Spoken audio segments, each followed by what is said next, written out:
રાજકોટ શહેર ભાજપની અંદર નવનિયુક્ત સોમાભાઈ ભાલિયા કે જેઓ જાહેરની અંદર ધૂણે છે અને સાંકળ મારે છે અને આવા દ્રશ્યો છે તે આપણને પાછલી સદીમાં લઈ જવાનો નિમ્ન પ્રયાસ છે.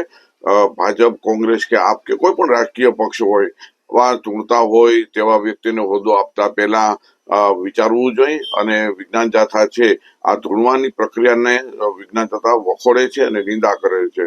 આપણે ચંદ્રમંગળ ઉપર યાનની તૈયારી કરીએ, વસવાટની તૈયારી કરીએ ત્યારે આવું નિમ્ન કોટીનું પ્રદર્શન છે લોકોને હતાશા તરફ અને આઘાત તરફ લઈ જનાર હોય. ખાસ કરીને રાજકીય આગેવાનોએ ખાસ કાળજી રાખવી જોઈએ અને શ્રદ્ધા રાખવો જરૂરી છે, પણ અંધશ્રદ્ધાથી સમાજ છે એને પાયમાલી અને બરબાદી મેળવી છે. લોકોએ જાગવાની જરૂર છે. રાજકીય પક્ષોએ પણ નવી નીતિ નિયમ બનાવવાની ખાસ જરૂર છે અને અમે જે હાકડ મારે છે અને ધૂણે છે આવી સમગ્ર પ્રક્રિયાને અમે વિજ્ઞાન જાથા વખોડીએ છીએ. અમે લોકોને અપીલ કરીએ છીએ કે રાજકીય પક્ષના આગેવાનો, કાર્યકરોએ સમાજના ઉત્થાન માટે ભાગ લેવો જોઈએ. ત્યારે અંધશ્રદ્ધા તરફ પ્રેરે છે ત્યારે જરૂર દુઃખ થાય છે.